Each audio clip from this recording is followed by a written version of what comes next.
மேலவளவு அரசியல் உரிமை போராளிகள் வீரவணக்க நாளை தலைமை வகித்து சிறப்பித்துக் கொண்டிருக்கிற மதுரை கிழக்கு மாவட்ட செயலாளர் அரச முத்துப்பாண்டியன் அவர்களை, வருகை வந்திருக்கிற நாம் அனைவரையும் வரவேற்று சிறப்பித்திருக்கிற கொட்டாம்பட்டி தெற்கு ஒன்றிய செயலாளர் கம்பூர் கார்மேகம் அவர்களை, முன்னிலை வகித்து இந்நிகழ்வை சிறப்பித்துக் கொண்டிருக்கிற கட்சியின் மூத்த பொறுப்பாளர்கள் ஐயாவு, ஓடையன், முத்தமிழ் பாண்டியன், நல்லத்தம்பி, அமுதன், வெள்ளை தமிழன், பூமிராஜன், துரை, நடு கண்ணன், ராஜ்குமார், முனியாண்டி ஆகிய தோழர்களை,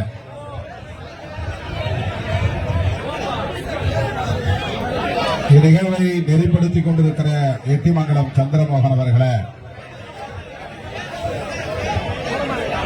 எனக்கு முன்னர் இங்கே வீரவணக்க உரையாற்றி அமர்ந்திருக்கிற கட்சியின் துணை பொதுச் செயலாளர் சட்டமன்ற உறுப்பினர் தம்பி SS பாலாஜி அவர்களை,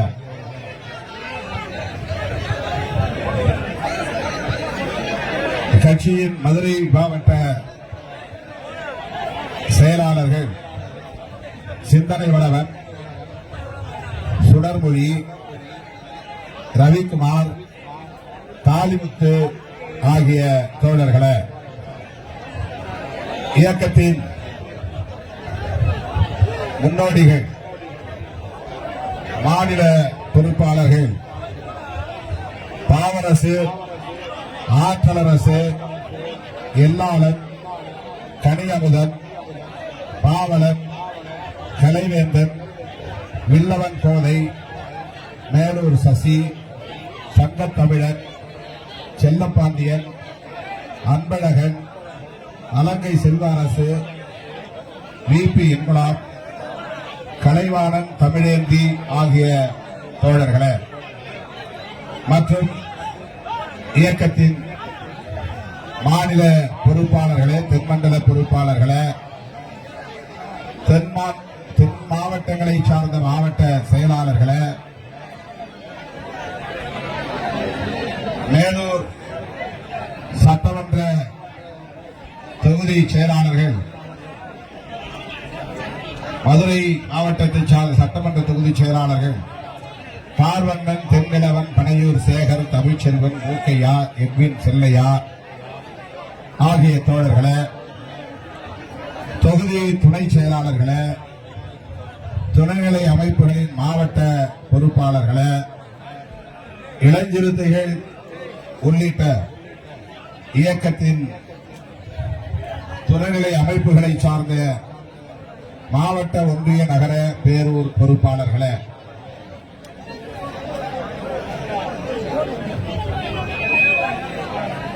மேலவளவு முகாம் செயலாளர்கள் முருகேசன் அவர்களே, ரவிக்குமார் அவர்களே மற்றும் இந்த நிகழ்வில் பங்கேற்று துயரத்தை கடைபிடித்துக் கொண்டிருக்கிற, துக்கத்தை கடைபிடித்துக் கொண்டிருக்கிற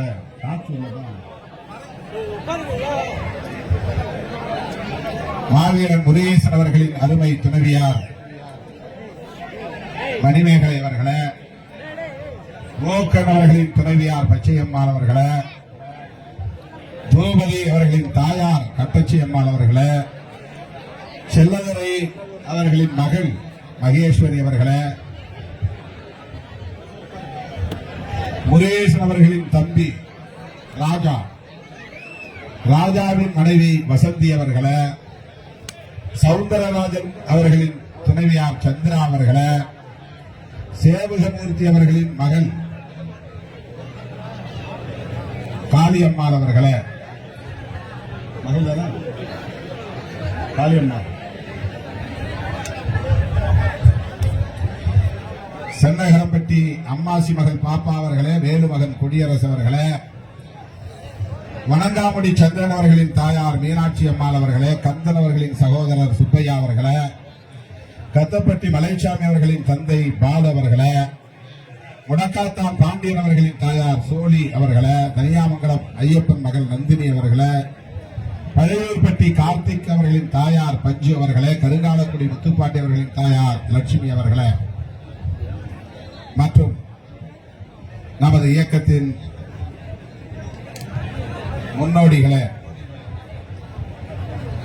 ஆண்டுதோறும் நாம் அழைத்தாலும் அழைக்காவிட்டாலும் மேலவளவு வண்ணை தேடி மாவீரர்களின் நினைவிடத்திற்கு வந்து விடுதலை களத்திலே வீர வணக்கம் செலுத்திக் கொண்டிருக்கிற என் ஊரின் உயிரான விடுதலை சிறுத்தைகளை,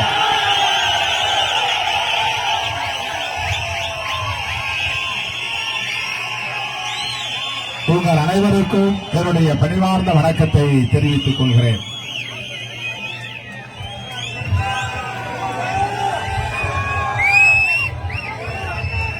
கால் நூற்றாண்டை கடந்து அந்த மாவீரர்களை நாம் நினைந்து அவர்கள் சிந்திய ரத்தத்திற்கு, அவர்கள் செய்த ஈகத்திற்கு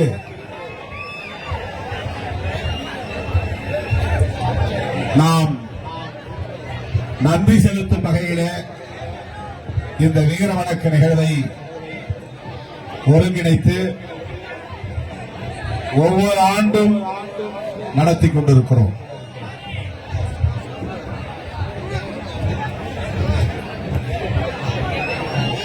இந்த மாவீரர்கள்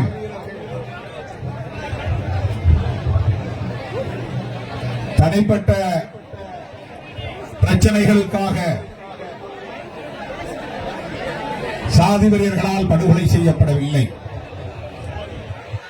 நிலத்தகராறு அல்லது தனிப்பட்ட நபர்களுக்கு இடையிலான கொடுக்கல் வாங்கல் பிரச்சனை அல்லது அணுகுமுறைகளால் ஏற்பட்ட முரண்களால் உருவான மோதல் என்கிற அடிப்படையிலே மேலவளவு முருகேசனும் அவரோடு படுகொலை செய்யப்பட்ட தோழர்களும் தனிப்பட்ட பிரச்சனைகளுக்காக உயிரிழந்தவர்கள் அல்ல, அல்லது சமூக விரோத செயல்களில் ஈடுபட்டு ரவுடித்தனமான நடவடிக்கைகளில் ஈடுபட்டு அதனால் ஏற்பட்ட மோதல்களில் உயிரிழந்தவர்கள் அல்ல.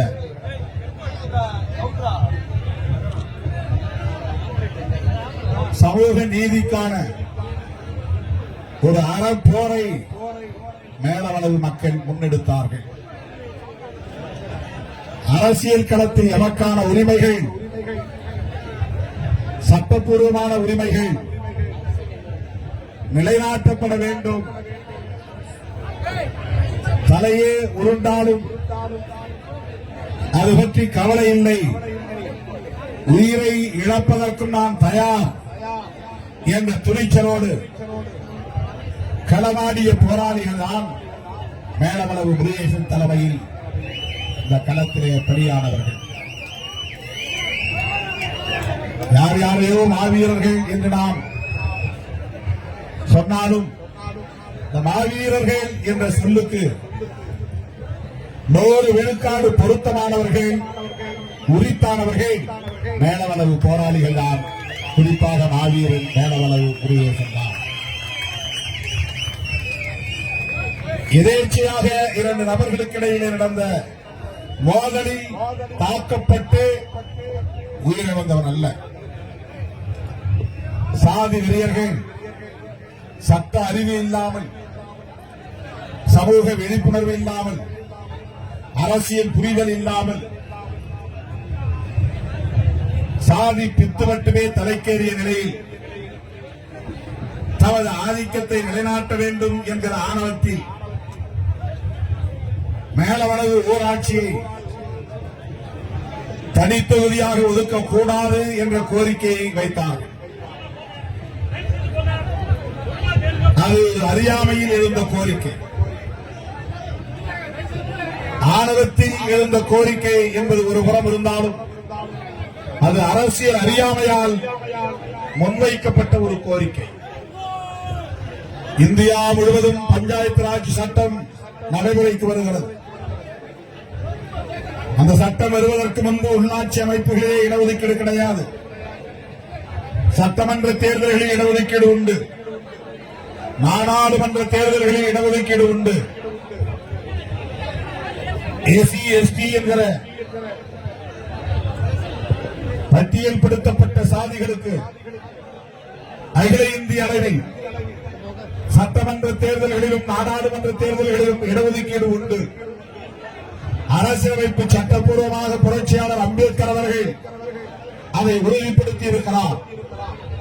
1932 ஆண்டு செப்டம்பர் திங்கள் 24ஆம் நாள் எரவாடா சிறைச்சாலையில் காந்தியடிகளோடு நடத்திய பேச்சுவார்த்தையின் விளைவாக அவர் கையெழுத்திட்ட பூனா ஒப்பந்தத்தின் மூலம் உறுதிப்படுத்தப்பட்ட ஒரு உரிமைதான் சட்டமன்ற தேர்தல்களிலும் நாடாளுமன்ற தேர்தல்களிலும் இந்த மக்களுக்கான இடஒதுக்கீடு என்பது உறுதிப்படுத்தப்பட்டது. உள்ளாட்சி அமைப்புகள் அப்போது அரசின் கட்டுப்பாட்டில் இல்லாமல் இருந்த காலம். அந்தந்த ஊர்களில் இருக்கிற ஆதிக்க சாதிகளை சார்ந்தவர்கள் தான் ஊராட்சி தலைவர்களாக அவர்களே அறிவித்துக் கொள்வார்கள், தேர்ந்தெடுத்துக் கொள்வார்கள். அதற்கு தேர்தல் என்பது கிடையாது. அதற்கு சட்டப்பூர்வமான வரையறைகள் எதுவும் கிடையாது.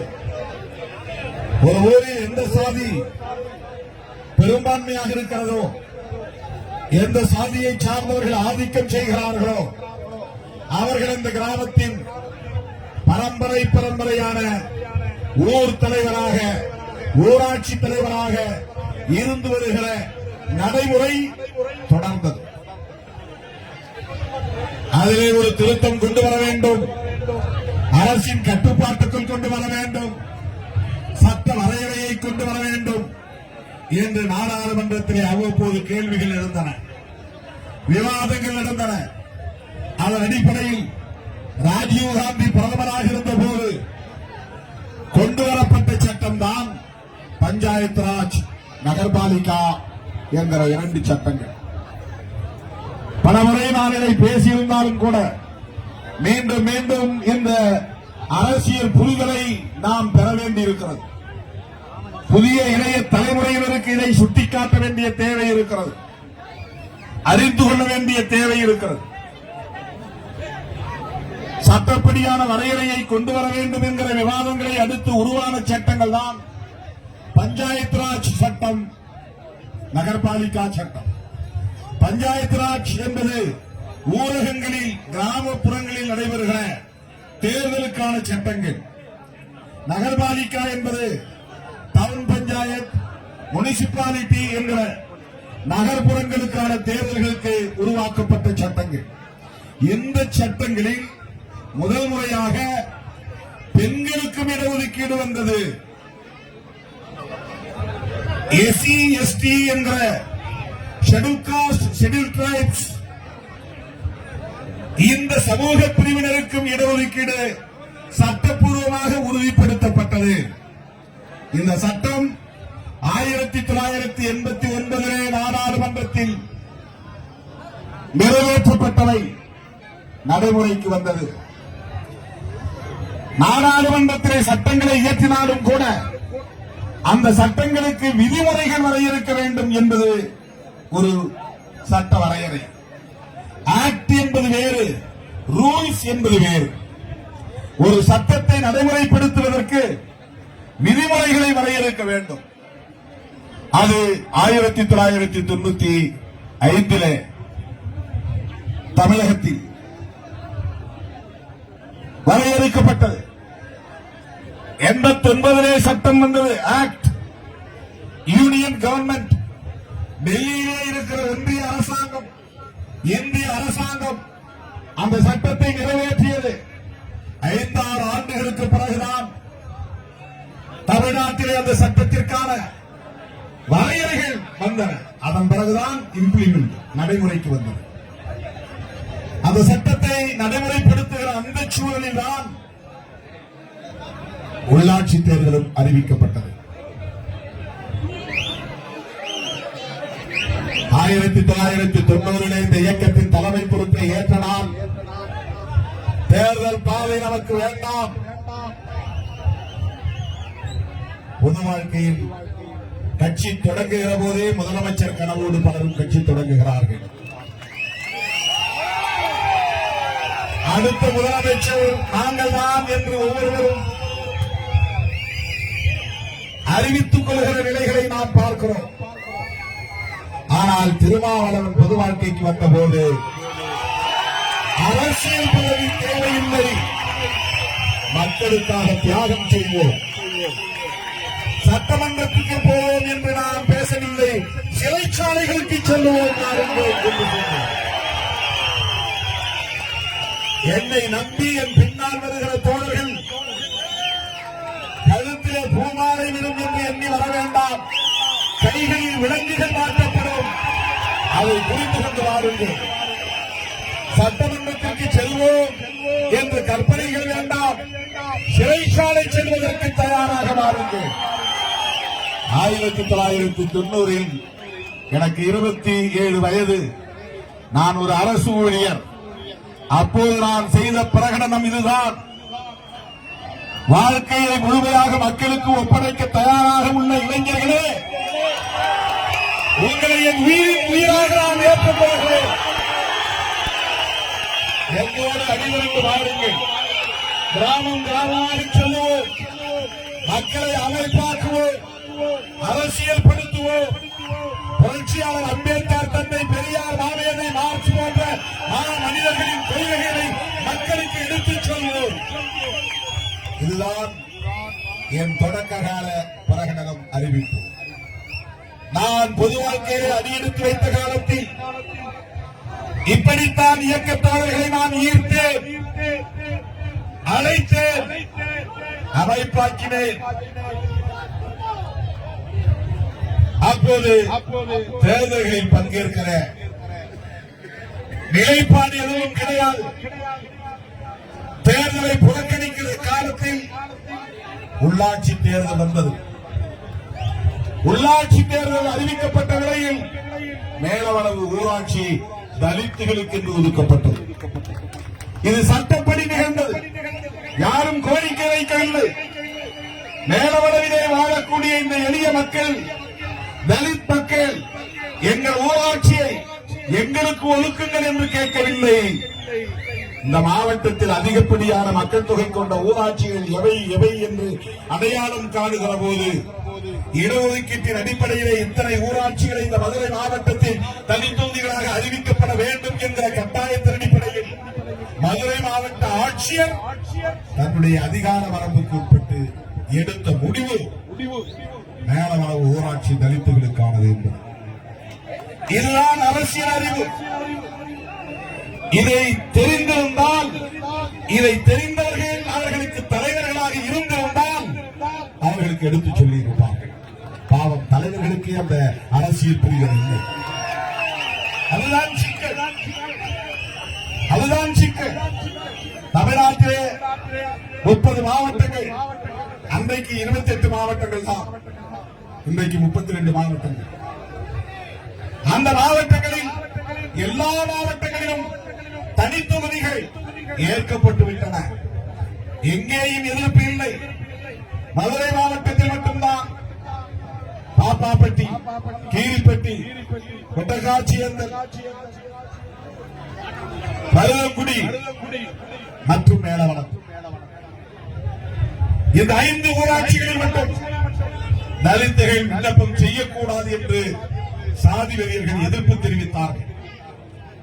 தலித்துகள் அதனால் மேலவளவை தவிர பிற ஊராட்சிகளில் மனு போடுவதற்கு தயாராக இல்லை, அச்சப்பட்டு பின்வாங்கினார்கள். அந்த நேரத்தில் துணிச்சலாய் ஒருவன் எழுந்தான். அவன்தான் மாவீர மேலவளவு முருகேசன்.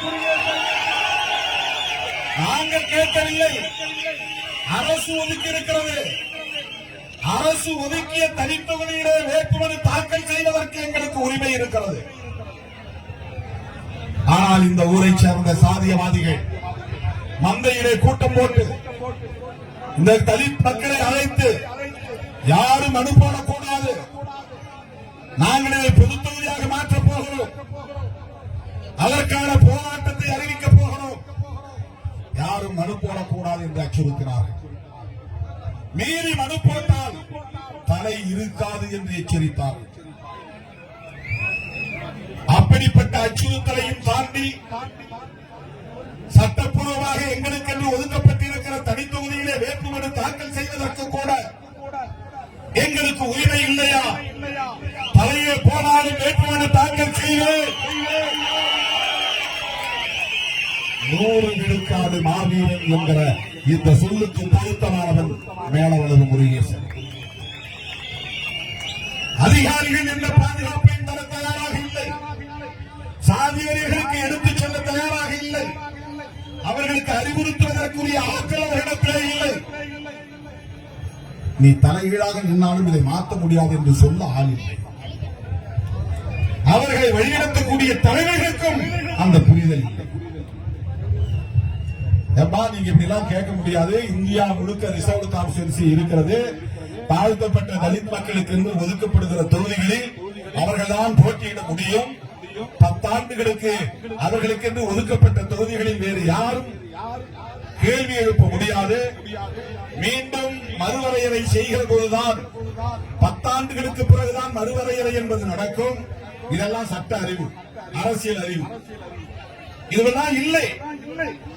அவர்களுக்கு எடுத்துச் சொல்லக்கூடியவர்கள் அந்த புரிதல் இல்லை. சொல்லி இருந்தால் இது நடந்திருக்காது. அவர்களுக்கு அப்படி எடுத்துச் சொல்லுகிற தலைமை இருந்திருந்தால் இவ்வளவு பெரிய கொடூரம் இங்கே நடந்திருக்காது. சொல்ல ஆளி, தூண்டிவிட ஆள் இருந்தால் அதுவே அறியாமைதான். என்ன போராட்டம் நடத்தினாலும் சட்டப்படி அறிவிக்கப்பட்ட தனி தொகுதியை மாற்ற முடியாது. எலெக்ஷன் கமிஷன், தேர்தல் ஆணையம் நோட்டிபிகேஷன் அறிவிப்பு செய்துவிட்டார். அதன் பிறகு நீ உச்ச நீதிமன்றம் போனால் கூட அதை மாற்ற முடியாது. இந்த புரிதல் அவர்களுக்கு இல்லை. அந்த சமூகத்தினரை வழிநடத்தக்கூடிய சாதி சங்க தலைவர்களுக்கு இல்லை. சொல்ல ஆளி, அதிகாரிகளும் சொல்லுகிற நிலையில் இல்லை. சொன்னாலும் கேட்கிற அளவுக்கு அவர்களுக்கு பொறுமை இல்லை. நாங்கள் சொன்னால் எவரும் மீற முடியாது. நீங்கள் சொன்னால் நாங்கள் கட்டுண்டு கிடக்க அந்த காலம் இல்லை. இது வேறு காலம். சிறுத்தைகள் இயக்கம் உருவாகிவிட்ட காலம். 1990களில் மதுரை மண்ணிலே வேர் பிடித்த இயக்கம். பகலிலே அலுவலகம் செல்வேன், இரவிலே கிராமங்களுக்கு சென்று மக்களை கூட்டி ஓரிடத்திலே அமர வைத்து அவர்களிடத்திலே பேசினேன். இப்படித்தான் என் பயணம் தொடங்கியது. சோசியல் மீடியாவிலே உருவான இயக்கமில்லை விடுதலை சிறுத்தைகள் கட்சி. ஊராக நடந்து போய் மக்களை சந்தித்து இரவெல்லாம் கண்விழித்து மக்களிடத்திலே அரசியல் பேசி வெவ்வேறு இயக்கங்களிலே கட்டுணர்ந்து கிடந்தவர்களை எல்லாம் மீட்டு அவர்களிடத்திலே விழிப்புணர்வை ஏற்படுத்தி ஒவ்வொரு ஊராக ஒவ்வொரு கொடியை ஏற்றி இரவெல்லாம் கிராமங்களுக்கு சென்று திரும்பி வருவதற்கு பேருந்து கிடைக்காமல் லாரிகளிலே ஏறி, செங்கல் லாரிகளிலே ஏறி, மணல் லாரிகளிலே ஏறி எங்காவது ஒரு இடத்திலே இறங்கி நடந்து செல்லுகிற ஒரு பயணமாகத்தான் தொடக்க கால பயணம் இருந்தது. விடிந்த பிறகுதான் வீடு போய் சேருவோம். படுத்து எழுந்திருக்க நேரம் இருக்காது. அப்படியே பழுத்துளைக்கு விட்டு குளித்து முடித்து விட்டு அவசரமாக சைக்கிளை எடுத்துக்கொண்டு அலுவலகம் நோக்கி ஓடுவேன். நான் அலுவலகம் போய் சேருவதற்கு முன்னதாக அங்கே எந்த கிராமத்தில் இருந்தோ ஏதோ ஒரு பகுதியில் இருந்தோ மக்கள் வந்து காத்திருப்பார்கள். எங்கள் ஊரை தாக்கிவிட்டார்கள், எங்கள் பெண்களை தாக்கிவிட்டார்கள், படுகொலை செய்துவிட்டார்கள், போகிற வழியை அடைத்து விட்டார்கள் என்று ஏதேனும் ஒரு புகாரோடு வந்து கண்ணீரும் கம்பளையுமாக இருக்கக்கூடிய மக்களை அங்கே நான் சந்திக்க நேரும். அலுவலகத்திற்குள்ளே 1 மணி நேரம் இருக்கிறேன் என்றால் வெளியிலே 1 மணி நேரமோ 2 மணி நேரமோ அவர்களோடு நின்று நான் பேச வேண்டும். இப்படித்தான் அந்த காலம் தொடங்கியது, அந்த பயணம் தொடங்கியது. தேர்தல் பாதை வேண்டாம் என்று பிரகடனப்படுத்திவிட்டு மக்களை அமைப்பாக்கக்கூடிய அந்த களப்பணிகளை ஆற்றிக் கொண்டிருந்த வேளையில்தான் ஒரு செயற்குழு கூட்டத்திலே தம்பி ஆற்றல் அரசு அன்றைய சக்திவேல் உள்ளிட்ட தோழர்கள் வந்து இந்த பிரச்சனையை சொன்னார்கள். நான் ஒரே வார்த்தையிலே நான் தான் தேர்தலை புறக்கணிக்கிறேனே, விடு, அதை பற்றி பேச வேண்டாம் என்று சொல்லிவிட்டு போனாலும் என் மண்டைக்குள்ளே அது ஓடிக்கொண்டே இருந்தது. அதன் பிறகுதான் என்னுடைய தமக்கை வசிக்கும் திருமாந்துறை கிராமத்திலே ஒரு செயற்குழு கூட்டத்தை கூட்டி இது பற்றி விவாதித்தோம். உள்ளாட்சி அமைப்புகளிலே இடஒதுக்கீடு என்பது நடைமுறைக்கு வந்திருக்கிறது. மேலவளவிலே இப்படி ஒரு நெருக்கடி இருக்கிறது. பல்வேறு பகுதிகளிலே சிக்கல் இருக்கிறது. அப்போது வேட்புமனுவை தாக்கல் செய்யவில்லை. செய்யாத போது அதன் பிறகுதான் முருகேசனை அழைத்து வருகிறார்கள். பல்லாகுளத்திலே நான் தங்கியிருந்த 10க்கு 10 அறையிலே வந்து என்னை சந்தித்தார். ராஜானுபாகுவான தோற்றம் கொண்ட ஆவீரன் முருகேசன். அவரிடத்தை நான் கேட்டேன், உனக்கு அச்சம் இல்லையா? ஏன் வீம்புக்கு வேட்புமனு தாக்கல் செய்ய துடிக்கிறாய்? கேட்டேன். அட விடுங்க, நான் உயிர் போன போட்டும், வேட்புமனு தாக்கல் பண்ணுங்க. அந்த தம்பி சொன்ன வார்த்தை இன்றைக்கு பசுமையாக நினைவிருக்கிறது. அப்படி என்றால் என்ன கோரிக்கை? உங்கள் கட்சியை சார்ந்த அவர் சொன்ன வார்த்தை. அப்போது அவர் திமுகவில் இருந்தார். விடுதலை சிறுத்தைகள் இயக்கத்தை சார்ந்த கம்பாப்பட்டி வையங்கருப்பர் என்பவர் வேட்புமனு தாக்கல் செய்கிறார். அவர்கிட்ட சொல்லுங்க. கைலம்பட்டியை சார்ந்த தோழர்களும் கம்பாப்பட்டியை சார்ந்த தோழர்களும் வேட்புமனு தாக்கல் செய்ய விரும்புகிறார்கள். நாம எல்லாரும் சேர்ந்து ஒரு ஆளா நின்னாதான் நல்லது. உங்க கட்சியிலிருந்து யாரும் போட்டியிட வேண்டாம். விடுதலை சிறுத்தைகள் தேர்தல் பாதையில் உடன்பாடு கொண்ட இயக்கம் இல்லை. அப்படி இருந்தால் அவர்களை நான் தடுத்து விடுகிறேன். உங்களுக்கு ஒன்றும் பிரச்சனை இல்லை என்றால் நில்லுங்கள், இல்லை என்றால் வீண் வம்பு வேண்டாம் என்று அறிவுறுத்தினேன். நான் மோடு முட்டியாக இருந்திருந்தால், மதுரையில மோடு முட்டினா முட்டா பயன் இருக்கும். அப்படியா? அதை விடக்கூடாது, நீ போய் நில்லு பாத்துக்கிற அப்படின்னு தான் சொல்லியிருப்பேன். ஆனால் அன்றைக்கே எனக்கு ஒரு பொறுப்புணர்வு இருந்தது. மோடுமுட்டித்தனமாக எந்த விஷயத்தையும் அணுகக்கூடாது.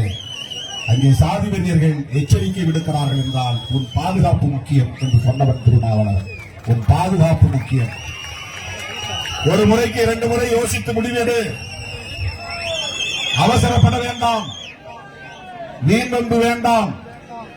உள்ளபடியே தம்பிகள் இருக்கிறார்கள். அப்படித்தான் அவருக்கு நான் அறிவுரை சொன்னேன். வீட்டுக்கு திரும்பிவிட்டு மறுபடியும் வந்துதான், இல்லை நான் இருக்கிறேன், என்ன ஆனாலும் நான் இருக்கிறேன். அந்த வீரம் தான் இன்றைக்கும் என் கண்களில் அப்படியே பசுமையாக பதிவாகி இருக்கிறது. தெரிந்தே களத்தில் இறங்கினான். அவன்தான் மாவீரன். எதேச்சே நடந்ததில்லை. எசகி பிசகா போய் மாட்டிக்கல. Sudden provocation நடந்ததில்லை.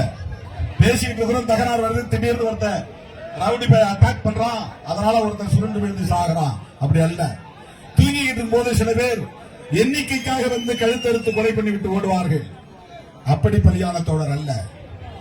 எதிரிகள், சாதி வெறியர்கள் எச்சரிக்கை விடுக்கிறார்கள், கெடு விதிக்கிறார்கள், மீறினால் கொலை செய்வோம் என்கிறார்கள், தலையை அறுப்போம் என்கிறார்கள். இவ்வளவு எச்சரிக்கை தெரிந்த பிறகும் நான் வேட்புமனு தாக்கல் செய்வேன் என்று முடிவெடுத்தானே, அதுதான் வேறவர்கள் முருகேசன், மாவீரன் முருகேசன்.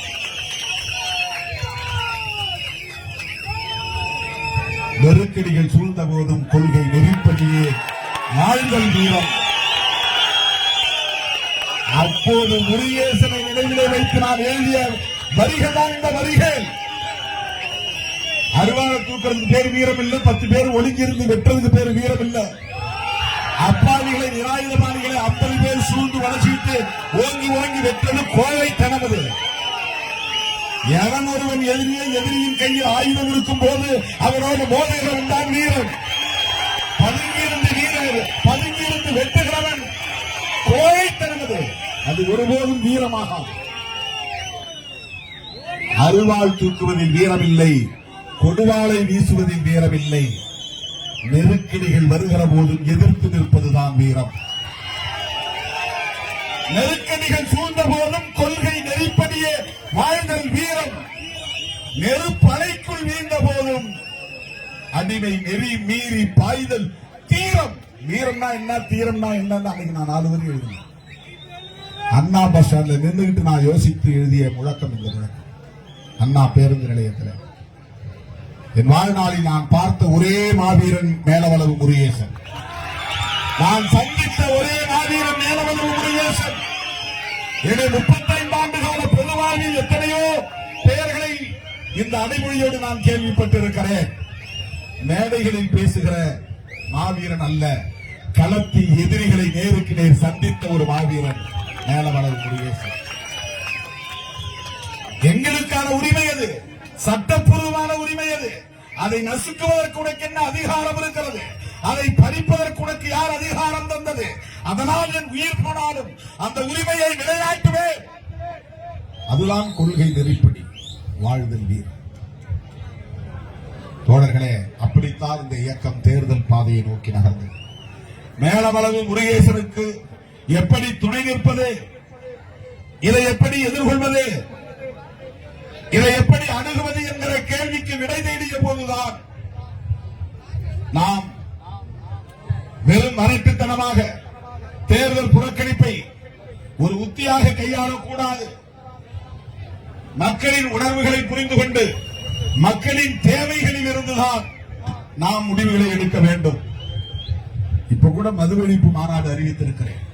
இது வரட்டுத்தனமான கோரிக்கை அல்ல, மக்களின் கோரிக்கை. அரசியல்வாதிகள் எல்லாம் கள்ளச்சாராயத்தை ஒழியுங்கள் என்கிறார்கள். கள்ளக்குறிச்சியிலே பாதிக்கப்பட்ட மக்கள் எல்லாம் அரசு மதுபான கடைகளை மூடுங்கள் என்கிறார்கள். அதுதான் மக்கள் கோரிக்கை. அதனால்தான் விடுதலை சிறுத்தைகள் மதுவிலக்கை சொல்கிறது. மக்களை படித்தோம், மக்களுடைய கோரிக்கைகள் என்ன, அதிலிருந்துதான் முடிவெடுக்கிறோம்.